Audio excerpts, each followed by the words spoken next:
हरि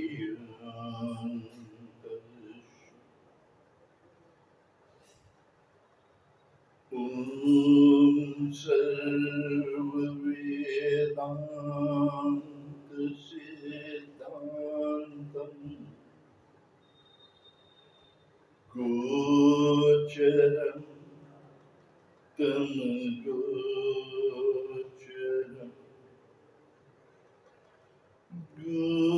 गोविन्दं परमानन्दं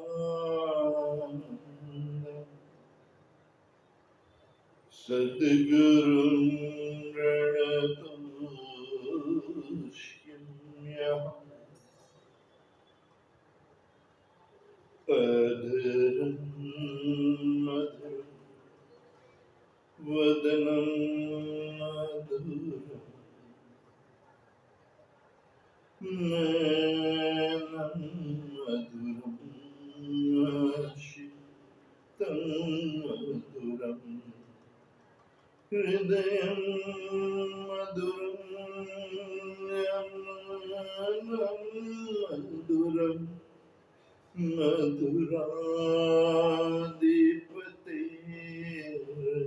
मधुराधिपतेर्किलं मधुरम् वचनं मधुरं चरितं मधुरं वचनं मधुरं वदितं मधुरम् चलितं मधुरं भ्रमितं मधुरं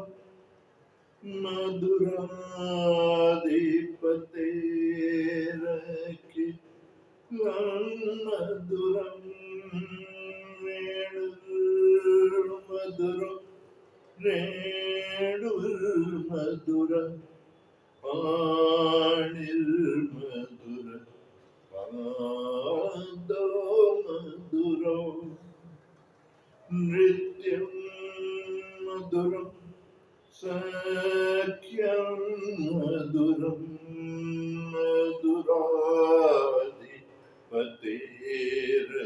मधुराधिपतेरखिलं मधुरम् गीतं मधुरं पीतं मधुरं भूतं मधुरं शुद्धं मधुरं रूपं मधुरं तिलकं मधुरं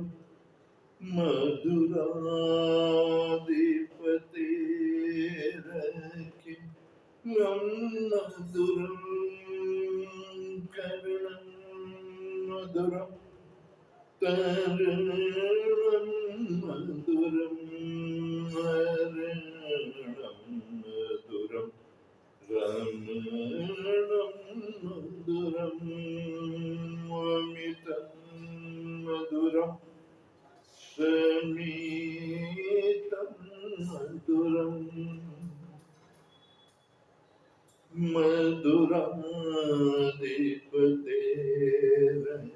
मधुराधिपतेरखिलं मधुरं वन्या मधुरं मधुरं यमुना मधुरं वीची मधुरा सलिलं मधुरं कमलं मधुरं मधुराधिपतेरखिलं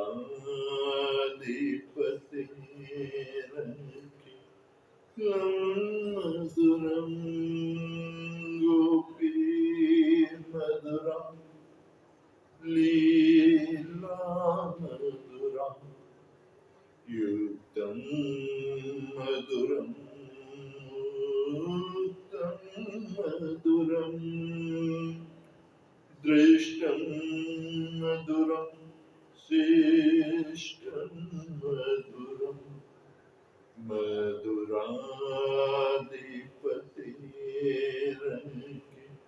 लं मधुरं गोपामधुरं गावमधुरं यष्टिर्मधुरा सृष्टिर्मधुरा दलितं मधुरं फलितं मधुरं मधुराधिपतेरखि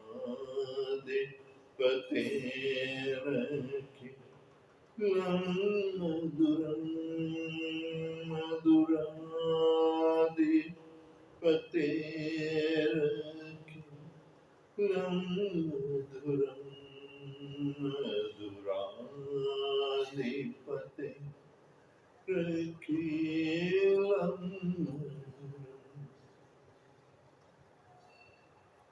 ओम इति श्रीमद्वल्लभाचार्य विरचितं श्रीमधुराष्टकं सम्पूर्णं श्रीकृष्णार्पणमस्तु।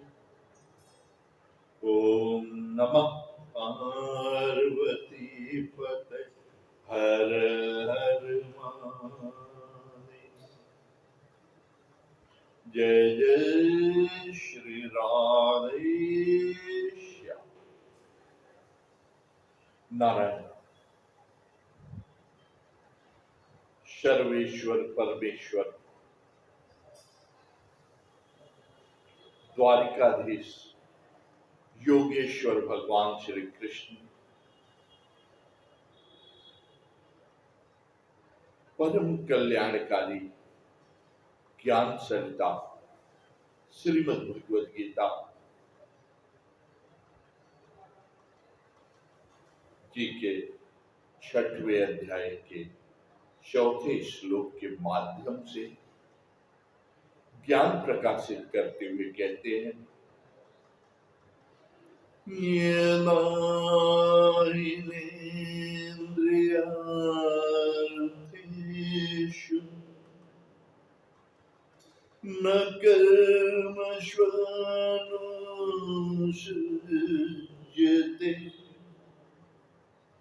सर्वसंकल्पसन्न्यासी योगारूढस्तदुच्यते।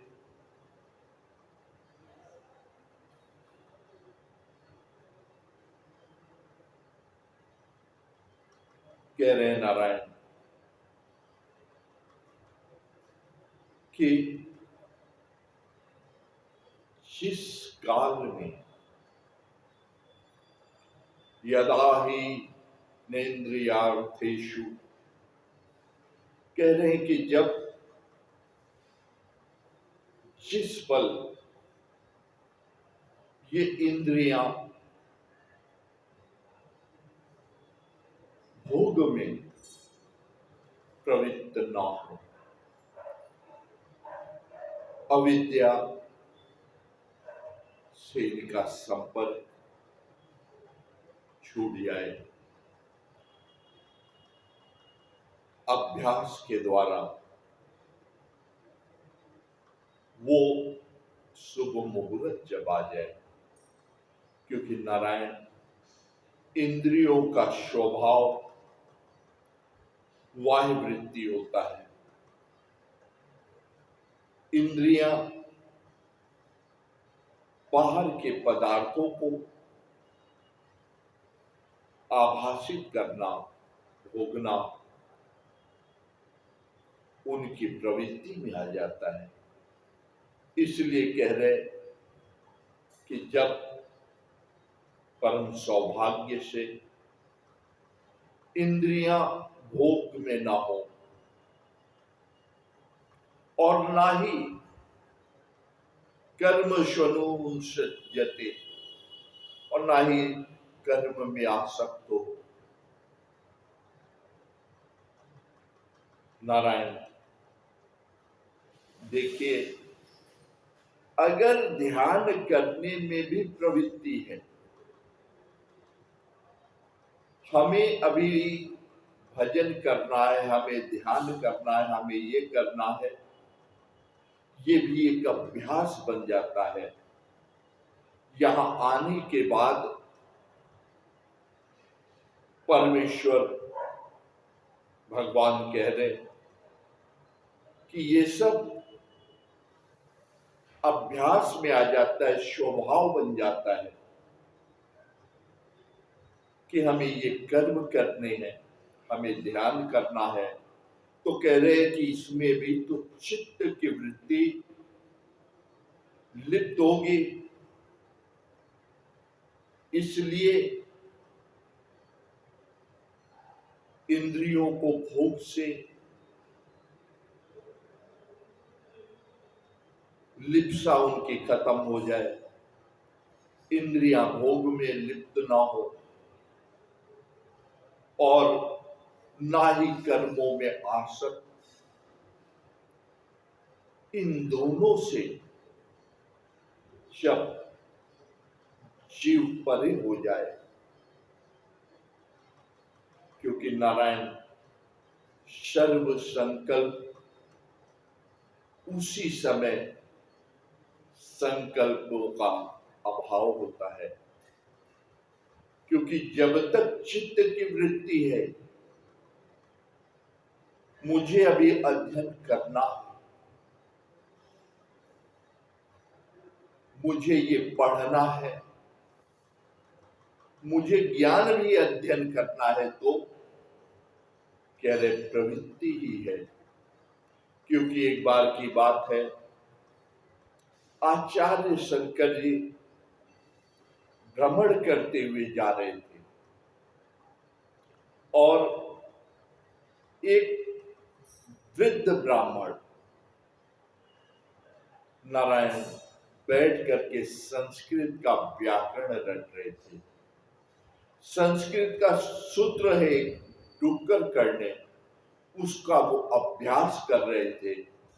तो शंकराचार्य जी ने उन्हें जैसे ही देखा कि ये 85 साल का वृद्ध ब्राह्मण बैठ करके संस्कृत का अध्ययन कर रहा है, अभ्यास कर रहा है, उन्होंने पूछा क्या करोगे? तो ब्राह्मण ने कहा मैं ब्राह्मण हूं, संस्कृत का अध्ययन करना है, मुझे विद्वान बनना है। शंकराचार्य जी को हंसी आ गई। उन्होंने कहा कि भज गोविंदम भज गोविंदम गोविंदम भज मूढ़मते, भज गोविंदम भज गोविंदम गोविंदम भज मूढ़मते, नहीं नहीं रक्षति डुक्कर करने, गोविंदम भज मूढ़मते। आचार्य शंकर उस ब्राह्मण को देख के हंसते हैं और कहते हैं अरे 85 साल की अवस्था तेरी हो गई और अब ये जो डुक्कर करने तू रट रहा है, पढ़ रहा है, ये अब तेरे काम आने वाला नहीं। अब तू गोविंद का भजन कर, प्रभु का स्मरण कर, इसी में अब एकमात्र तेरा कल्याण है। तो यही यहां योगेश्वर परमेश्वर भगवान श्री हरि कह रहे कि कर्म स्वानुसज्जते, कि यही है कि कर्मों में जो आसक्ति है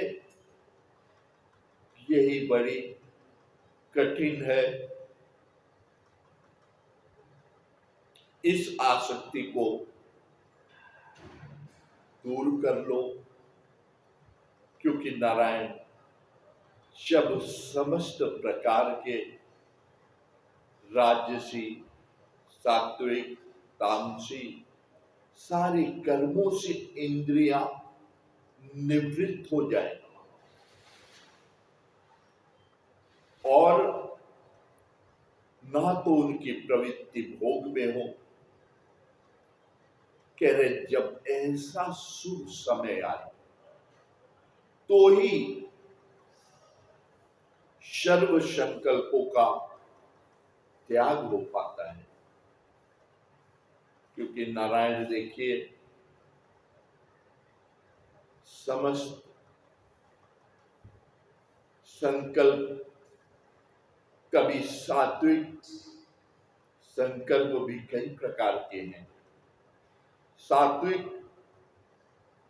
मुझे अभी ये करना है, मुझे भगवान का भजन करना है। कह रहे बिना संकल्प उठे मन में कभी भी कोई कर्म नहीं होता। नारायण संकल्प तो आदि शक्ति में एक उठा, एको अहम बहुश्यामी, और उसी के फल स्वरूप इस सृष्टि का प्रादुर्भाव हुआ। ब्रह्म का ही संकल्प और सत्य संकल्प। नारायण संकल्प नहीं है तो उसका विकल्प। कह रहे यही संसार की प्रवृत्ति है, और इसलिए ये इंद्रियां क्या करती है, संकल्प विकल्प में उलझ जाती।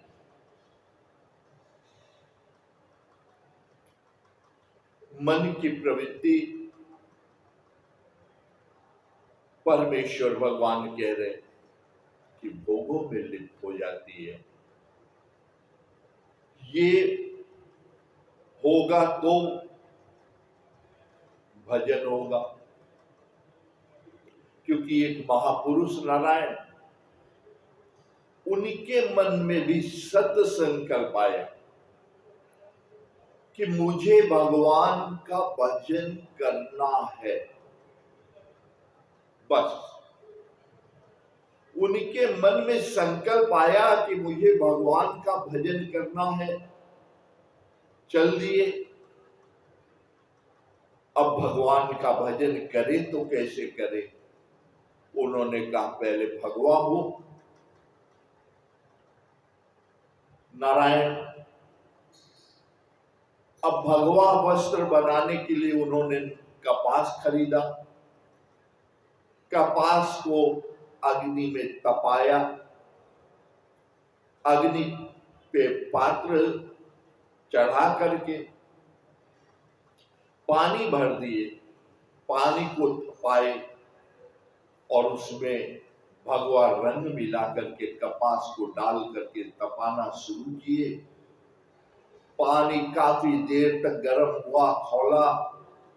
उनका संकल्प कि रंग पक्का हो तो भजन पक्का होगा। नारायण काफी देर बाद जब थोड़ा ठंडा हुआ उतारे तो देख रहे रंग खाली कपास के ऊपर है और अंदर ज्यों का त्यों। तो नारायण परमेश्वर भगवान कह रहे कि चले थे हरि भजन को और औटन लगे कपास।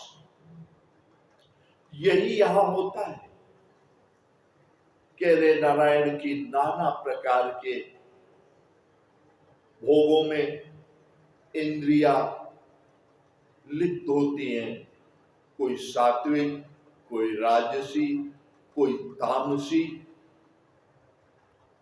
कोई भगवान का भजन करने के लिए ही करने में लगा है, और नारायण नाना प्रकार के ऐसे ही प्रलोभन, कह रहे कि अनेक प्रकार के संकल्प और विकल्प उत्पन्न करते रहते हैं। इसलिए कल्याण कामयाब है। तो कह रहे कि सारे के सारे भोगों से अपने इंद्रियों को पृथक कर लो और कर्मों की आसक्ति को भी त्याग दो, क्योंकि नारायण देखिए होता क्या है, हमारे इस भारत भूमि में चक्रवर्ती सम्राट जिनके नाम पर इस देवभूमि का नाम भारत पड़ा, महाराज भरत, नारायण जब चौथापन आया तो उन्होंने सोचा कि अब मुझे अपना कल्याण कर लेना चाहिए। सारा राज्यपाट सब कुछ उन्होंने त्याग दिया कि त्याग में ही सुख है। नारायण राज्यपाट छोड़ करके भारत भूमि के ऐश्वर्यशाली वैभवशाली राज्य से मोह उन्होंने त्याग कर लिया, पृथक कर लिया। चले गए जंगल में, वन में, नदी के किनारे कुटी बना करके भगवान के भजन में लग गए, ध्यान में लग गए, आत्म कल्याण में लग गए। नारायण उन्होंने नियम बना लिया, ब्रह्म मुहूर्त में उठना, नदी में स्नान करते और आकर के भगवान के भजन में लग जाते। जो कंद मूल आदि उन्हें सहजता से सुलभ हो जाता वही ग्रहण कर लेते और भगवान का भजन करने लगे। दैवशयोग देखिए, काफी काल ऐसे ही बीत गया, जो पूरे भारतवर्ष के चक्रवर्ती सम्राट और पूरे राष्ट्र का मोह उन्होंने छोड़ दिया। एक दिन नदी में स्नान करने के लिए गए। इधर महाराज जी स्नान कर रहे और सामने दूसरे तट पर एक हिरणी आती है। पानी पीने के लिए हिरणी आई। हिरणी गर्भवती थी, पानी पीने लगी और पास वन में जोर से सिंह ने दहाड़ लगाई। नारायण, बेचारी हिरणी तो हिरणी, सिंह की दहाड़ सुनकर के वो घबरा गई, डर गई। उसने जोर से छलांग लगाई और जैसे ही उस बेचारी ने छलांग लगाई, उसके गर्भ से बच्चा वहीं पे गिर गया।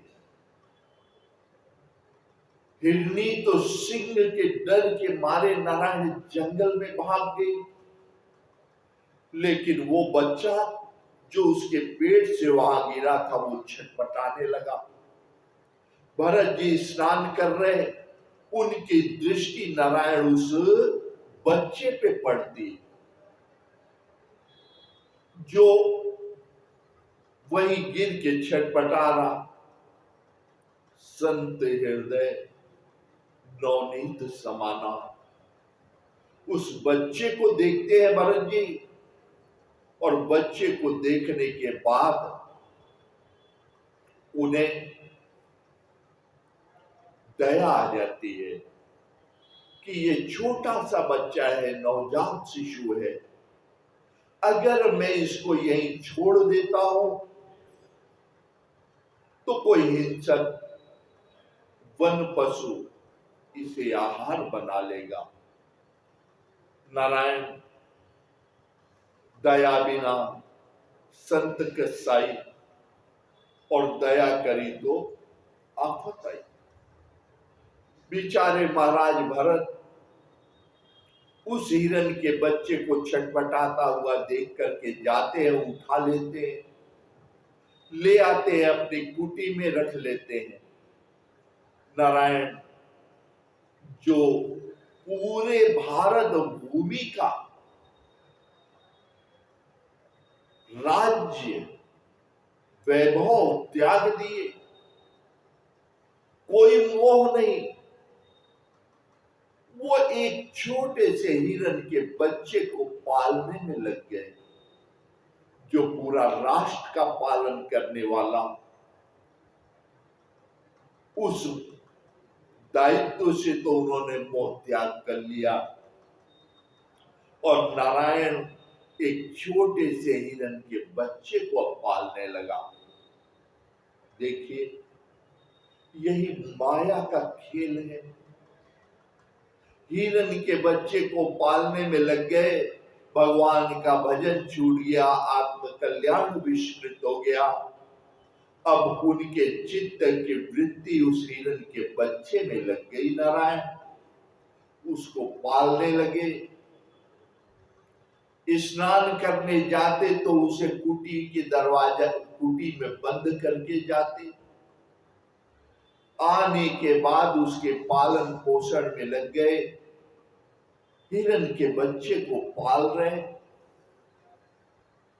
दैव संयोग, कुछ काल बीता। एक दिन भरत महाराज जी स्नान के लिए नदी में गए और दैव संयोग से कुटी का दरवाजा खुला रह गया। स्नान करके आते हैं, देखते हैं दरवाजा खुला पा करके वो हिरन का बच्चा कहीं जंगल में भाग गया। अब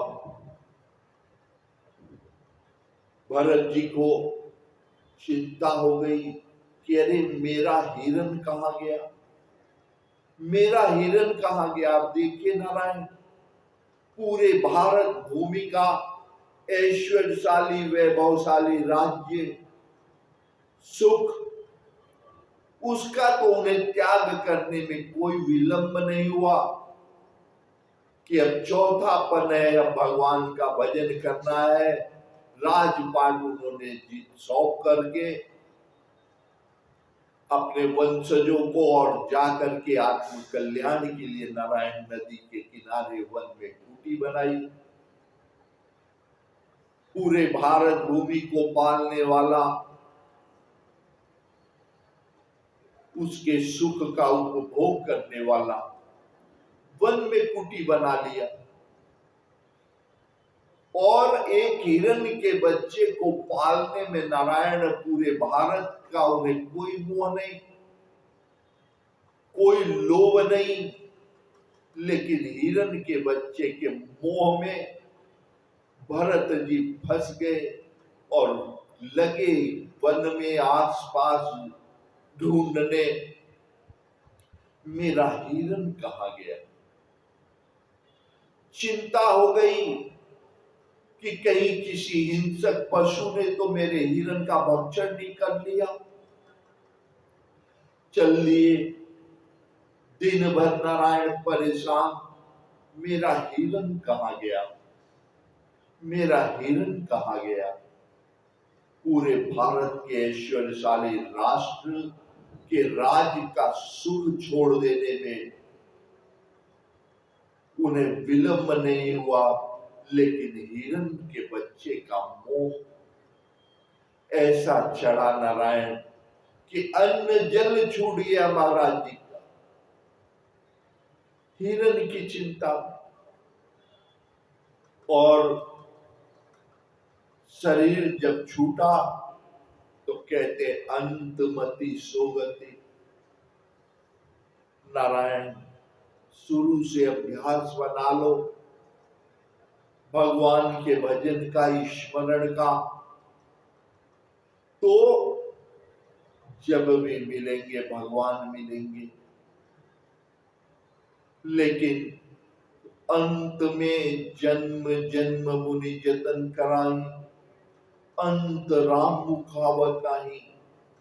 भरत जी ने पूरे भारतवर्ष का राज्य वैभव छोड़ा, आत्म कल्याण करूंगा, भगवान को प्राप्त करूं। लेकिन हिरन के बच्चे में ऐसी बुद्धि आसक्त हुई कि मेरा हिरन कहाँ गया, मेरा हिरन कहाँ गया।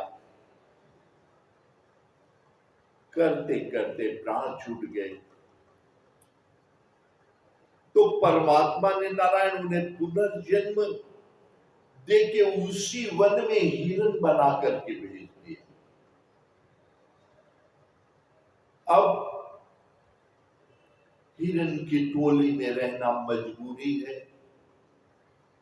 हिरण की योनि, हिरण का जन्म मिला, लेकिन नारायण भजन का ऐसा प्रभाव, भजन का यही प्रभाव है कि स्मरण रहता है। कौन थे, किस कर्म की वजह से ऐसा पुनर्जन्म प्राप्त हुआ, ये नारायण सत्पुरुषों को, महापुरुषों को स्मरण होता है। वहां प्रमाण है, भरत जी को याद है कि सारे भारतवर्ष के राज्य का उन्होंने सुख त्याग दिया, लेकिन एक हिरण के बच्चे में फंसने से ऐसी दुर्गति हुई। अब क्या करें, मजबूर, प्रारब्ध भोगना है। हिरण के झुंड में घूम रहे थे, दैव संयोग से नारायण सामने से संतों की मंडली आ रही थी, टोली आ रही थी, तो संत दरस जीवित पातक करे। संत का दर्शन ही बहुत कल्याणकारी है, लेकिन दर्शन करना आना तो चाहिए। देखते दुनिया को तो सब है, दुनिया को देख सब रहे, लेकिन नारायण कह रहे संत दरस जिमि पातक करे। संत का दर्शन कल्याणकारी होता है, और वो करना जिसे आए उसे ही प्राप्त होता है। हिरण की योनि में है, हिरण है भरत जी, लेकिन नारायण स्मरण शक्ति, उन्हें ये याद है कि पूर्व जन्म में वो महर्षि भरत, महाराज भरत थे, और हिरण के बच्चे में आसक्त होने से ये दुर्गति हुई। संतों की मंडली का उन्होंने दर्शन किया, संत आपस में सत्संग कर रहे थे कि कल निर्जला एकादशी है, और जो भी निर्जला एकादशी का व्रत कर लेता है उसका मोक्ष हो जाता है, उद्धार हो जाता है। हिरण बने भरत जी को ये बोध होता है कि वो कल ही एकादशी है, संतों के दर्शन का नारायण परिणाम तुरंत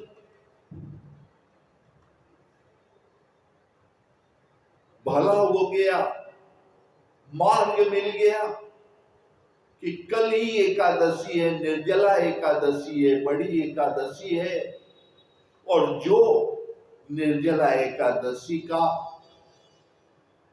व्रत कर ले उसका तुरंत उद्धार होता है, मोक्ष होता है, उसके समस्त पाप तत्क्षण नष्ट हो जाते हैं। नारायण जो निर्जला एकादशी का व्रत कर ले उसकी मनोकामना तत्क्षण पूरी होती है, पुण्योदय हो जाता है। जैसे ही हिरण बने भरत जी ने सुना संतों के श्रीमुख से, नारायण दूसरे दिन उन्होंने हिरण के झुंड को छोड़ दिया, तमसा नदी में जा करके घुटने भर पानी में वो हिरण खड़ा हो गया और मुंह सूर्य नारायण की तरफ कर लिया। नारायण परिणाम पूरा दिन निर्जला एकादशी व्रत करने का परिणाम ये हुआ कि शाम को होते होते वो हिरण उसी तमसा नदी में गिरा और उसका शरीर छूट गया। उसका संकल्प था हिरण योनि से मुक्त होने का। तत्क्षण नारायण उसकी मनोकामना पूरी हो गई और उसका पुनर्जन्म ब्राह्मण के रूप में होता है, जड़ भरत जी के रूप में हुआ। अब ब्राह्मण कुल में आने के बाद उन्हें तो याद था कि एक हिरन के बच्चे को पालने में एक जन्म व्यर्थ हुआ, फिर ये दूसरा जन्म लेना पड़ा। अब कुछ भी हो जाए लेकिन मैं इस जन्म को व्यर्थ नहीं जाने दूंगा। नारायण उनके पिताजी अपने सारे बच्चों को, बाकी बच्चों को उन्होंने वेद शास्त्र का ज्ञान दिया, कर्मकांड सिखाया, पंडित हो गए। लेकिन जब भरत जी का नंबर आया नारायण, तो इन्हें याद था कि एक हिरन के बच्चे के चक्कर में तो एक जन्म हिरन की योनि में जाना पड़ा, और पिताजी इतना आप पढ़ा रहे हो तो पता नहीं कितनी योनियों में घूमना पड़ेगा, कितने जन्मों तक चक्कर काटना पड़ेगा। अब मैं मूर्ख बनने वाला नहीं हूं। नारायण पंडित जी जो थे पिताजी, उन्होंने बहुत प्रयत्न किया कि भरत भी कुछ पढ़ ले, लेकिन ना, भरत की एक ही जिद, एक ही हट कि अब ये जन्म मैं व्यर्थ नहीं करूंगा, चाहे कुछ हो जाए। नारायण पिता बहुत प्रयत्न करते करते हार गए। उन्होंने सोचा कि कम से कम ये गायत्री मंत्र भी अगर याद कर ले, ब्राह्मण का बालक है, गायत्री भी आ जाए तो उद्धार हो जाएगा। भरत जी ने कहा, पिताजी उद्धार अगर चाहिए, मोक्ष चाहिए, तो वो एक परमात्मा से मिलता है और कहीं नहीं। मंत्र भी देवताओं के अधीन है और देवताओं की उपासना का फल, पुण्य फल मिलेगा। इसलिए अब मुझे सिर्फ परमात्मा से ही काम है। नारायण पंडित जी लगे प्रयत्न करने की, किसी तरह गायत्री सीख ले, लेकिन भरत जी तैयार नहीं। अब उनके पिता को चिंता हो गई कि अरे इतने बड़े विद्वान ब्राह्मण का बेटा, और इसे अगर गायत्री भी नहीं आई तो लोग कहेंगे मूर्ख है। देखिए नारायण अपनी अपनी प्रवृत्ति, कोई इस संसार में मंत्र सीखने को बुद्धिमानी कह रहा है और कोई परमात्मा को पाने में बुद्धिमान बन रहा है। जिसकी जैसी प्रवृत्ति है वो वैसा ही अर्थ ग्रहण कर रहा। पिताजी चिंता में दूसरों को, जजमान को बहुत सिखाते थे कि भाई हर इच्छा बलवान, सुनो भरत भाभी प्रबल विलख कहो मुनिनाथ, हानि लाभ जीवन मरण जस अपजस विधिया। दूसरों को सिखाना नारायण बहुत सहज था। हमेशा जजमान को बताते थे कि हरि इच्छा बलवान, संतोष करना चाहिए, भगवान पे भरोसा रखना चाहिए। लेकिन जब उनका बेटा नारायण शिक्षा ग्रहण करने से इनकार कर दिया, तो वही पंडित जी चिंता में पड़ गए कि अरे मेरे जैसे विद्वान ब्राह्मण का बेटा मूर्ख दुनिया मुझे क्या कहेगी कि पंडित जी का बेटा मूर्ख। भगवान का भरोसा छूट गया और चिंता में पिताजी का राम नाम सत्य हो गया। भाइयों के राज्य में घर से निकाल दिए गए, क्योंकि भाई भी कितने दिन साथ देते और अंत में वो जाकर के वन में तपस्या करते हैं और राजा रहुगण को ज्ञान प्रदान करके नारायण भरत जी स्वनाम धन्य हुए। तो यही यहाँ योगेश्वर भगवान श्री कृष्ण कह रहे कि यहाँ इंद्रियां हैं, ये भोग वृत्ति की है, ये कर्मों में प्रवृत्त करती है, आसक्त कर लेती है। और जिस समय ये सारी इंद्रियां समस्त भोगों से और कर्मों से, नारायण उसकी आसक्ति से पृथक हो जाती है, ना तो वो भोग में लिप्त हो, ना कर्मों में आसक्त हो, कह रहे वही समय जब इंद्रियां भोग और कर्मों से पृथक होती है तो संकल्प भी अवरुद्ध हो जाता है। और जब ये स्थिति आती है तो उसी समय वास्तव में वो पुरुष जो है वो योगारूढ़ होता है। वही काल ऐसा है जब आत्मा और परमात्मा का समन्वय न्यास होता है और उसी को कहते हैं सन्यासी की अवस्था। तो नारायण, और जब ये सन्यास की अवस्था है तो ही पुरुष योगारूढ़ कहलाता है। तो इस प्रकार से बहुत ही अच्छे और मनमोहक ढंग से परमेश्वर भगवान श्री कृष्ण संन्यास्त होकर के योगारूढ़ का वर्णन करते हैं। आज धीरे धीरे समय अपनी मर्यादा पे पहुंच रहा है, इसलिए एक आज की इस सत्संग सभा को हम लोग विश्राम देंगे और आगे देखेंगे कि परमेश्वर द्वारिकाधीश योगेश्वर भगवान श्री कृष्ण कैसे ज्ञान सत्ता प्रवाहित करते हैं। ओम शांति शांति।